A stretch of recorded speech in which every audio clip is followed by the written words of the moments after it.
안녕하십니까. 공간과 시간의 인식론 제37강을 시작하겠습니다. 저는 경북대학교 철학과의 문장수입니다. 본 연구는 2021년 대한민국 교육부와 한국연구재단의 지원을 받아 수행되었음을 밝힙니다. 이번 강좌의 전체 구조와 방향을 살펴보겠습니다. 우리는 크게 네 부분으로 나누어 시공간을 탐구할 텐데요. 전통적 시공간에 대한 비판적 검토부터 시작해 특수상대성 이론, 일반 상대성 이론을 거쳐 마지막으로 상대론적 시공간의 존재론적, 인식론적 해석에 도달할 것입니다. 오늘은 그중 제3부 일반 상대성 이론에 들어갑니다. 고전 역학의 위기와 로런츠 불변성에서 시작하여 아인슈타인의 등가 원리, 내재적 기하학의 해방, 매트릭 텐서와 측지선 방정식, 그리고 곡률의 정의에 이르기까지 총 8개의 챕터를 살펴볼 예정입니다. 계속해서 9장부터 16장까지는 리치 텐서와 에너지 운동량 텐서, 아인슈타인 장 방정식, 뉴턴 한계, 우주상수, 슈바르츠 실트해, 그리고 현대적 검증인 중력파에 대해 다루게 됩니다. 제4장 4차원 시공간의 매트릭 텐서에 대해 알아보겠습니다. 오늘은 특히 매트릭 텐서의 수학적 정의와 함께 쌍선형성, 대칭성, 비퇴화성, 역행렬, 그리고 공변과 반변의 개념들을 집중적으로 살피겠습니다. 첫 번째 파트, 매트릭 텐서의 탄생입니다. 쉽게 말해 매트릭 텐서는 우그러진 공간의 길이를 재는 기하학적 지도 제작기라고 할 수 있습니다. 우리는 종종 비뚤어진 눈금으로 길이를 재야 하는 상황을 마주합니다. 익숙한 직교 좌표계에서는 피타고라스 정리가 아주 잘 작동하죠. 하지만 축이 비스듬히 꺾인 공간이라면 어떨까요? 기존의 피타고라스 공식은 더 이상 유효하지 않게 됩니다. 이때 필요한 기본 도구가 바로 벡터의 내적입니다. 내적은 두 벡터가 얼마나 같은 방향을 향하는지 보여주는 값으로 자기 자신과의 내적을 통해 거리의 제곱을 구할 수 있어 길이 측정에 맞는 도구가 됩니다.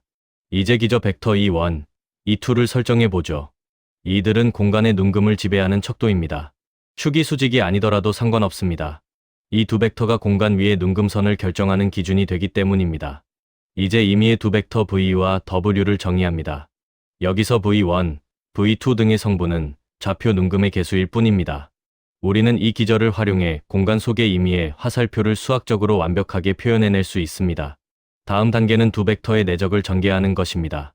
분배 법칙을 차근차근 적용하면 기저 벡터들끼리의 내적값이 핵심적인 역할을 하게 됩니다. 이렇게 전개된 4개의 항을 보십시오. 각 성분 곱의 뒤편에 기저 간의 연산이 자리 잡고 있습니다. 괄호 안의 이 4가지 결합이야말로 우리가 다루는 공간 고유의 뼈대를 구성하는 핵심 정보입니다. 이제 3단계, 이 기하학적 뼈대를 G, I, J로 정의합니다. 복잡한 내적 값들을 하나의 기호로 치환하는 것이죠. 이것이 바로 매트릭 성분입니다.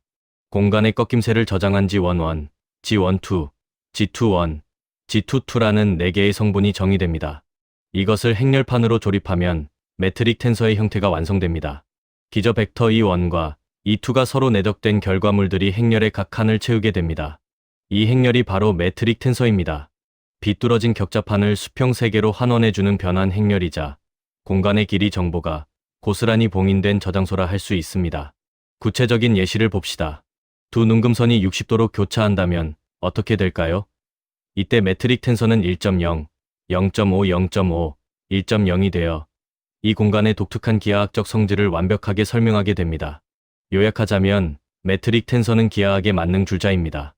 공간의 우그러짐을 기록하고 보정 없이 내적을 계산하며 상대성 이론에서 우주의 뒤틀림을 계산하는 기초뼈대가 됩니다. 이제 두 번째 파트, 매트릭 텐서와 관련된 주요 개념들을 살펴보겠습니다. 먼저 수학적 정의입니다. 매트릭 텐서는 쌍선형성과 대칭성을 가지며 비퇴화성을 갖추고 있습니다. 이는 임의의 벡터 쌍에서 실수값을 반환하고 물리적 공간 내에서 역행렬이 존재함을 보장하는 아주 중요한 성질입니다. 매트릭 텐서의 3대 핵심 기능은 거리 측정, 각도와 내적 정해, 그리고 지표의 올리기와 내리기입니다. 이 기능들은 상대성 이론을 기술하는 데 없어서는 안 될 도구입니다. 기저 벡터와 매트릭 성분의 관계를 다시 한번 강조합니다. 모든 좌표계의 기하 정보는 G, IJ = EI.EJ로 정의되는 성분 행렬에 압축됩니다. 이 행렬의 성질이 곧 공간의 평탄함이나 뒤틀림을 결정합니다. 우리는 데카르트 좌표계의 피타고라스를 넘어 일반 좌표계로 식을 확장합니다. 미소 변이 벡터와 연쇄 법칙을 적용하면 일반적인 기하학적 거리 공식이 도출됩니다. 좌표 변환 시 매트릭 텐서는 2차 공변 텐서의 규칙을 따릅니다. 성분은 좌표계에 따라 변하지만 물리적 거리라는 불변량은 그대로 유지된다는 점이 중요합니다. 극좌표계를 예로 들어볼까요? 원점으로부터의 거리와 각도가 좌표를 구성하는데 각도 기저의 길이는 거리에 비례해 변합니다. 따라서 극좌표계의 메트릭 성분은 상수가 아닌 위치의 함수가 됩니다. 비유클리드 공간인 2차원 구면도 마찬가지입니다. 구면은 내재적 공률을 가지며 경도와 위도에 따른 거리가 각도에 따라 변합니다. 여전히 직교성을 띠지만 공면의 성질이 메트릭에 반영됩니다. 일반 상대성 이론에서 메트릭 텐서는 핵심 그 자체입니다. 중력은 단순한 힘이 아니라 시공간의 휘어짐이며 질량과 에너지가 주변의 메트릭을 변화시켜 물체의 궤적을 제어합니다. 비태화성이란 무엇일까요? 이는 기하학적 붕괴를 방지하는 성질입니다. 공간 내 어떠한 방향도 거리를 측정할 능력을 잃지 않도록 보장하며 물리적 운동 법칙을 서술할 수 있게 합니다. 수학적으로는 GVW가 0이면 V는 0이다라는 식으로 정의됩니다. 이 비태화성 조건은 공간의 차원적 가독성을 확보하는 근간이 됩니다. 반대로 기하학적 퇴화는 공간 차원이 압착되는 상태입니다. 이 경우 거리 측정이 불가능해지며 유효한 물리적 기술을 할 수 없게 되죠. 비태화 기하는 바로 이 무결성을 지키기 위한 철학입니다. 역행렬의 존재는 행렬식 대치 IJ가 0이 아님을 의미합니다. 이는 비태화성과 동치이며 덕분에 우리는 접공간과 쌍대접 공간을 자유롭게 오갈 수 있습니다. 역 메트릭 텐서의 역할은 지표 올리기, 쌍대 공간의 조절, 그리고 불변량 계산입니다. 지수 올리기와 내리기, 반변과 공변에 대해서 다른 강의에서 좀 더 깊이 논의하고자 합니다.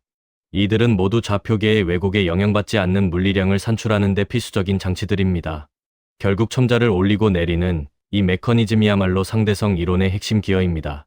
이 기어들이 맞물려 돌아갈 때 비로소 아인슈타인의 복잡한 물리 법칙들이 완성되는 것입니다. 오늘 강의는 여기까지입니다. 긴 시간 함께해 주셔서 감사합니다. 모두 수고하셨습니다.